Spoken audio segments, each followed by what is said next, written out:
Hello, boys and girls. I know I look a little more disheveled than usual, but I just got home. I had a little bit of a hurricane come near my house. Luckily, it didn't come too close. The only thing it did was really knock down a portion of my fence, so I'm doing okay. But yeah, a little crazy. I went to Alabama, visited a warship, and I stayed in a hotel room because I did not want to die. I figured that is much better than getting sucked up and thrown into like Tennessee or some shit.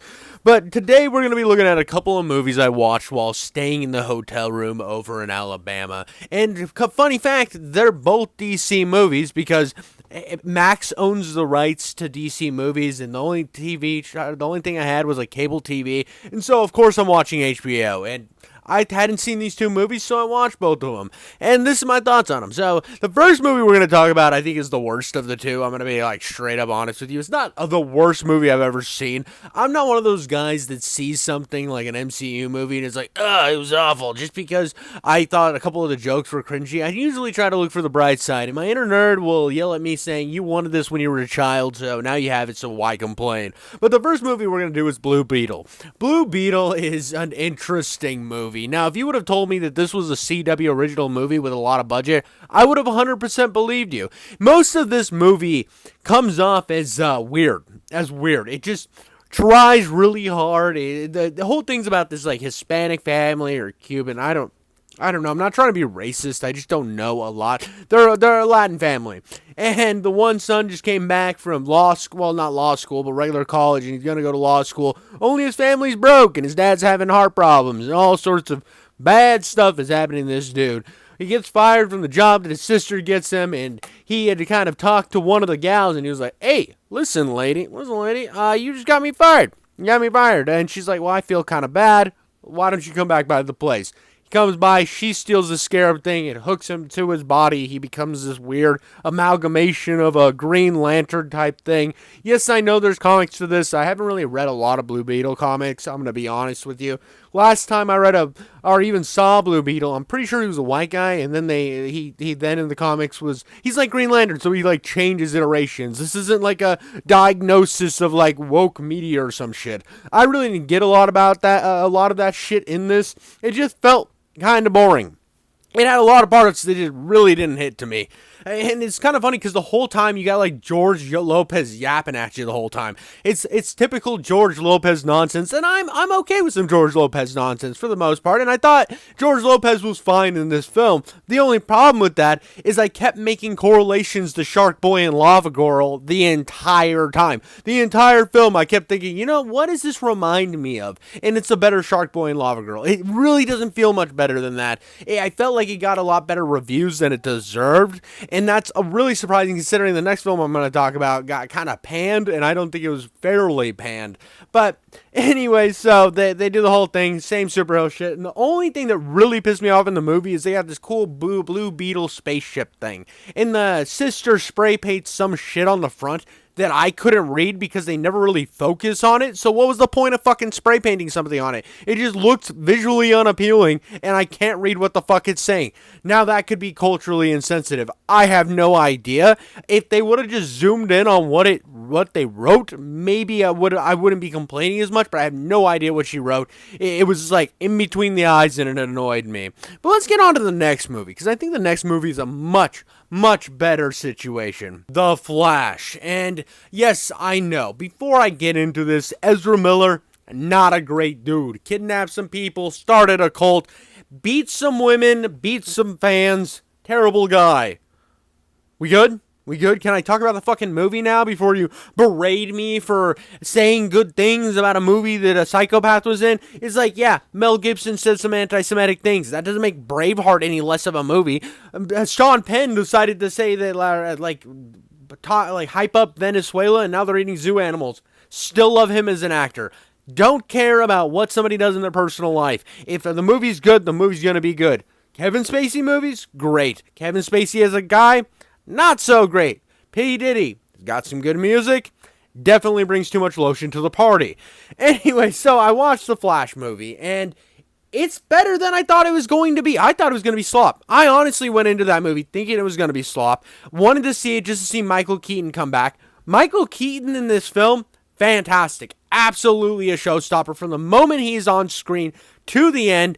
absolutely amazing. I loved his character. There's a whole section where he's like explaining the time continuum shit, and he's using spaghetti. It just works. It just fucking works, dude. It's good. And the humor really lands a lot better than a lot of MCU titles I've seen in recent times, because it's not hitting you with a joke every 5 seconds. There are a lot of jokes in this movie, but I think that they're timed well enough that they feel genuine. And there's a lot of the nostalgia baiting in that movie because it is timeline and multiverses, and we've all seen it a million times.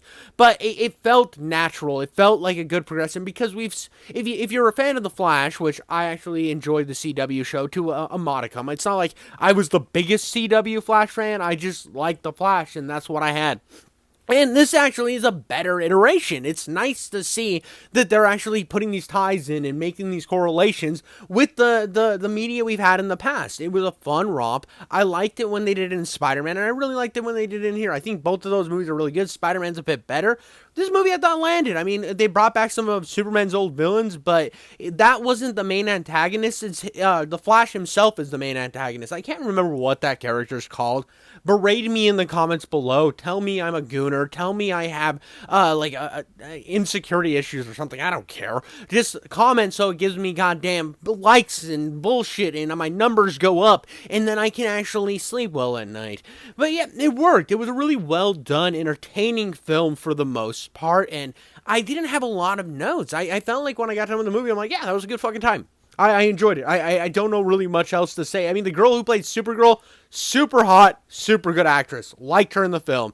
I mean, Michael Keaton, great. The end reveal has, I've already spoiled everything, so I don't even care. The end reveal, Batman being George Clooney, he's the worst Batman, so it kind of sucked to see him.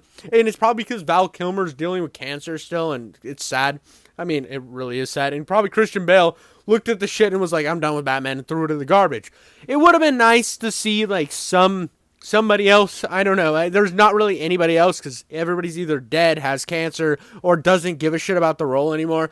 And George Clooney was so bad as Batman. He was, like, the worst Batman. He was okay as Bruce Wayne, and so you only see him as Bruce Wayne, so it was like, oh, okay.